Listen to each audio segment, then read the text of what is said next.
Bismillahirrahmanirrahim. Assalamualaikum warahmatullahi wabarakatuh. Selamat malam, salam sejahtera bagi kita semua. Sahabat dan sahabat Wati, teman-teman sekalian dimanapun kalian berada. Perkenalkan nama saya Ahmad Aprizal. Saya salah satu mahasiswa dari kampus Universitas Islam Makassar. Pada malam hari ini, pada kesempatan kali ini, dan pada video kali ini, saya akan membuat dan mengupas tentang isu-isu yang beredar di sosial media dan berbagai sumber-sumber media tentang mengenai bencana tanah longsor dan bagaimana cara mengantisipasi tanah longsor ini.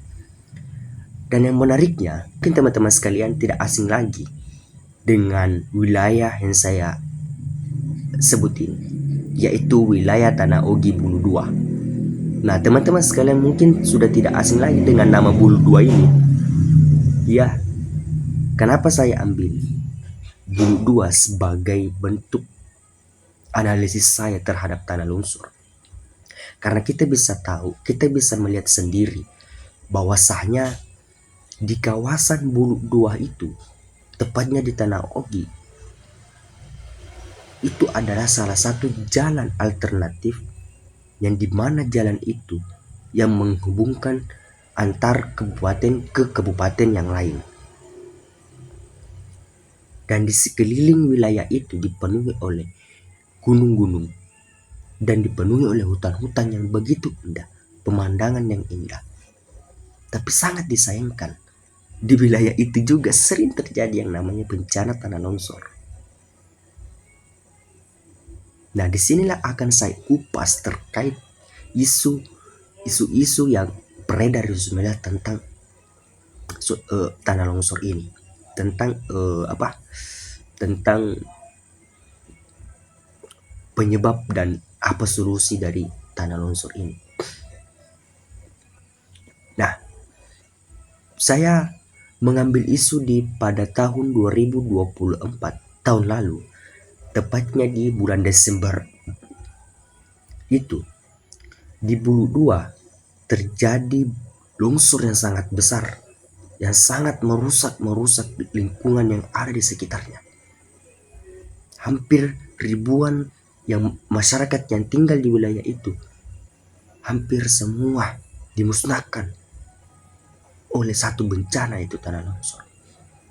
Itu bahaya dari tanah longsor.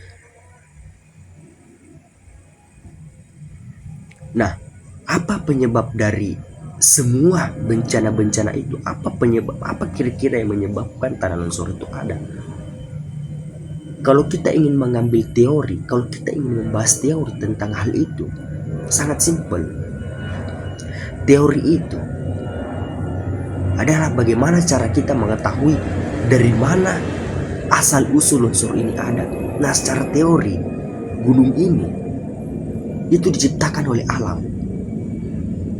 Begitupun dengan hutan. Jadi, tidak ada yang boleh merusak kelestarian gunung ataupun hutan. Karena hutan dan gunung itu adalah mereka menciptakan dirinya sendiri. Itu menurut teori saya, dan itu juga bukan cuma menurut teori saya, tapi juga menurut teori beberapa sumber. Nah, yang saya sering temukan, apa penyebab dari tanah longsor itu? Yaitu adalah campur aduk tangan manusia. Karena ulah tangan manusia, sehingga tanah longsor itu ada. Penebangan pohon di mana-mana, penlebaran jalan, pembuatan tempat-tempat pabrik, tempat wisata.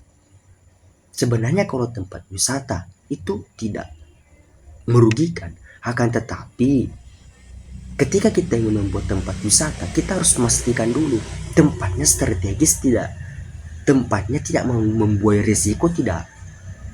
Kalau memang kita sudah berpikir bahwasanya ini ada risiko ketika saya membangun tempat wisata, maka jangan dibuat. Jangan mementingkan prioritasnya kita, sehingga kita tidak melihat orang-orang yang ada di bawah.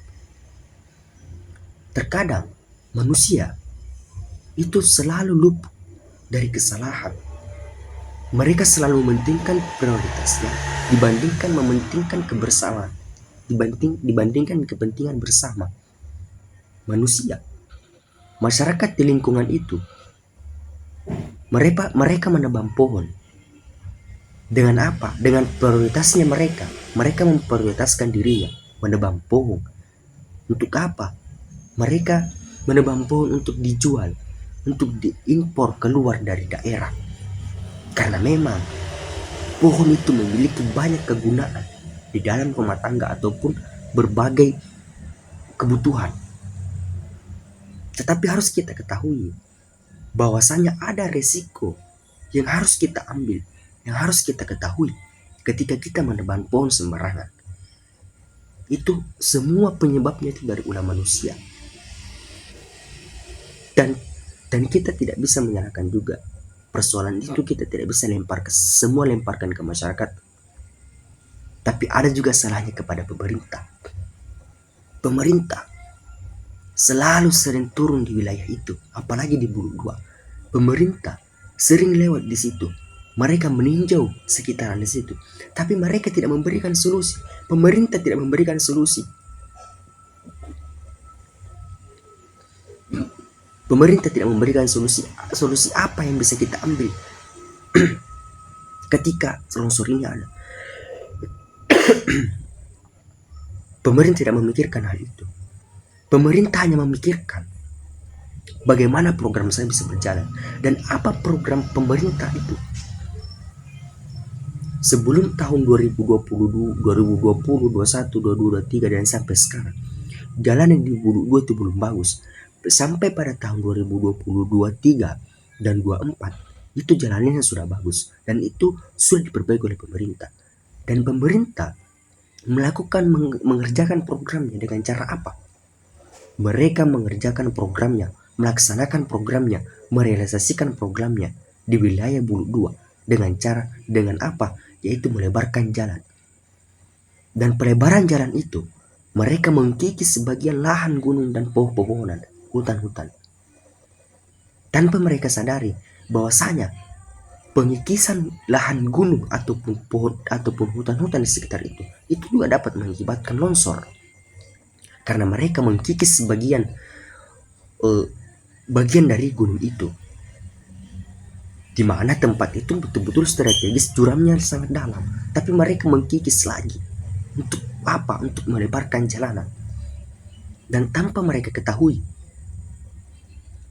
akan ada musibah, akan ada bahaya yang akan datang. Mereka tidak memikirkan hal itu. Mereka hanya memikirkan prioritasnya mereka. Dan mereka memikirkan prioritas kepentingannya yang sangat berpengaruh pada jabatan dan kepada dirinya sendiri. Sehingga dia tidak memikirkan masyarakat yang ada tinggal di bawah itu. Mereka tidak memikirkan bahwasanya ada resiko di balik ini semua. Dan tanpa mereka sadari, program yang pemerintah bikin, yaitu melebarkan jalan, itu akan merusak programnya sendiri dengan ulahnya sendiri. Karena apa? Karena longsor akan merusak segala-galanya yang ada di bawah. Sudah berapa kali pemerintah masuk di wilayah itu, tapi tidak ada sekali solusi sama sekali. Sudah 5 tahun dan sudah beberapa pergantian pemerintah, tapi belum ada yang bisa menyelesaikan permasalahan bencana itu. Dan mungkin bisa diselesaikan dan ada solusi ketika kita ingin menyelesaikan persoalan itu. Apa solusi yang kita bisa ambil? Dan apakah ada solusi yang kita bisa ambil dalam menangani permasalahan ini? Apakah ada pendapat ataupun masukan untuk menyelesaikan persoalan ini? Jawabannya cuma satu. Tentunya ada. Semua permasalahan itu ada solusinya. Dan apa solusinya? Apa jawabannya? yaitu adalah dengan kesadarannya pemerintah dan masyarakat sekitar. Ketika kedua elemen ini sudah memiliki kesadaran penuh, maka insya Allah wilayah Bulu Dua sudah akan terhindar dari yang namanya musibah tanah longsor. Dan mungkin memang terjadi longsor, tapi sudah tidak separah-parah sebelum tahun-tahun sebelumnya. Sebelum kita melakukan atau merealisasikan solusi yang kita akan lakukan di wilayah itu, tentunya kita harus mempunyai yang namanya kesadaran penuh. Pemerintah dan masyarakat memiliki kesadaran bahwasanya alam perlu dijaga, alam perlu dilestarikan. Kita tidak boleh merusak alam karena ada risiko di balik ini semua. Makanya program menanam pohon itu sangat-sangat penting untuk dijalankan oleh pemerintah dan masyarakat. Bukan hanya sekedar menanam pohon untuk bukan hanya sekedar menanam pohon untuk mengatasi tanah longsor, tetapi ketika kita menanam satu batang pohon saja, itu sudah bermanfaat bagi makhluk-makhluk yang lain, makhluk hidup yang lain, hewan-hewan yang lain. Coba kalau kita hilangkan semua pohon-pohon yang ada di gunung, yang ada di hutan-hutan, maka yang kasihan itu adalah hewan-hewan. Mereka tidak memiliki tempat lagi, mereka tidak memiliki rumah. Dan ada bencana alam yang akan terjadi ketika kita menebang pohon.